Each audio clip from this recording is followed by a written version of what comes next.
Nearly 5 years after the assassination of Haitian President Jovenel Moïse on July 7, 2021, the case continues to expose a vast transnational conspiracy. Its ramifications stretch across Haiti, the United States, Colombia, and the Caribbean. The investigation has entered a decisive stage. Major federal trials are underway in Miami, even as Haiti's justice system remains crippled by political paralysis and armed gangs. What emerges from judicial records and financial evidence is not merely a political murder, but a failed coup d'etat. It was shaped by domestic elites, foreign financiers, private security firms, and international power dynamics. Investigators on both sides of the Atlantic have described the assassination as a multi-layered criminal enterprise at its most visible level, with the approximately 20 Colombian mercenaries who stormed the president's private residence. Many were former members of Colombia's armed forces, recruited under false promises of legitimate security contracts. Their deployment was facilitated by American Haitian intermediaries linked to CTU Security, a Florida-based firm. One mercenary, German Rivera Garcia, pleaded guilty in U.S. federal court and was sentenced to life imprisonment. This conviction reinforced prosecutors' contention that the operation was meticulously planned and coordinated. Across borders, above the gunmen stood a complex chain of organizers, financiers, and political beneficiaries.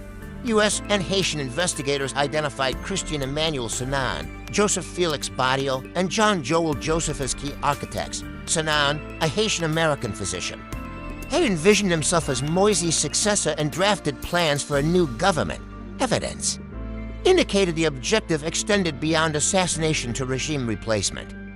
A defining feature of a coup, Haiti's judicial process, though weakened, produced a controversial turning point in February 2024. An investigating judge indicted nearly 50 individuals, including high-ranking political and security officials. Among those named were Martine Moïse, the president's widow, former Prime Minister Claude Joseph, and Leon Charles. These indictments triggered fierce public debate and international skepticism. Martine Moïse, seriously wounded during the attack, denied the accusations, describing them as politically motivated. Her stance, echoed by civil society, further eroded confidence in the independence of Haiti's judiciary, while Haiti struggled. U.S. federal courts became the primary arena where the conspiracy was dissected. The focus shifted to South Florida, where prosecutors traced the operation's financial and logistical backbone. Businessmen such as Rodolfo Yar, Antonio Intriago, Arcangel Pitel Ortiz, and Walter Vintimilla were central nodes. Yar, arrested in the Dominican Republic, received a life sentence for financing and housing the mercenaries. Vintimilla, through Worldwide Capital Lending Group, admitted to providing over $175.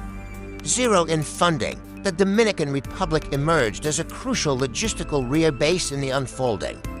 Picture, key planning meetings took place in hotels in Santo Domingo, coordinated by figures linked to CTU Security and Sanan.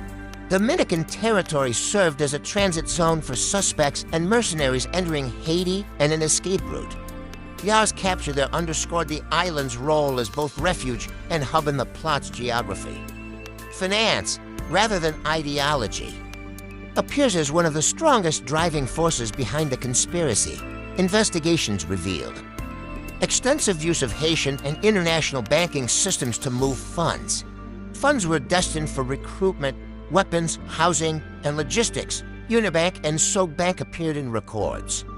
These financial flows intersected with conflicts between Moïse and Haiti's economic elite over energy contracts and banking influence. Moïse's attempts to renegotiate electricity agreements alienated powerful families and conglomerates. Testifying in Miami, Martine Moïse accused prominent business figures whose contracts had been terminated by her husband. Her testimony strengthened the interpretation of the assassination as a coup of the oligarchy, financed to reclaim state resources. The role of U.S. institutions has been among the most sensitive and controversial aspects of the Miami trial. Court proceedings confirmed troubling connections. The FBI acknowledged some conspirators were active informants. FBI agents attended a meeting in Florida where regime change in Haiti was discussed with CTU security executives and Sinan. The FBI maintains it rejected any criminal proposal and was misled. Defense attorneys argue a veneer of legitimacy was lent. Further undermining confidence were revelations about significant investigative failures. FBI. Agents admitted under oath they did not conduct fingerprinting or DNA collection at the crime. Scene, the defense used these lapses to argue entrapment, negligence, or a catastrophic failure to prevent the crime. Parallel concerns arose regarding the D. Joseph Vincent, sentenced to life, was a former D informant. Assassins used the claim of a D operation to gain access, raising questions about how law enforcement identities were exploited beyond the assassination. The aftermath revealed what many analysts call a coup within the coup, a legitimacy battle, erupted between interim Prime Minister Claude Joseph and Ariel Henry.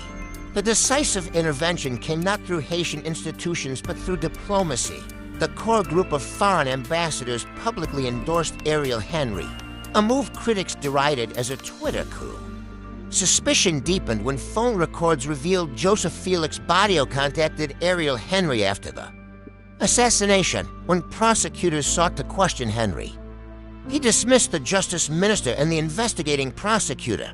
Henry consistently denied involvement, but his government was accused of shielding intellectual authors. His eventual resignation in 2024 under pressure from gangs and international actors did little too. Restore trust, the assassination of Jovenel Moïse symbolizes Haiti's broader crisis of sovereignty. Political violence, economic power, and international influence converge. Chaos enabled armed gangs to seize control. As the Miami trial continues, it stands as the only forum exposing the financial networks and political complicities. Whether the full truth will ever emerge remains uncertain yet. The assassination was a turning point. It permanently reshaped Haiti's political landscape. Justice delivered abroad may be the only justice attainable, even as the nation grapples with the consequences of a coup that never truly ended.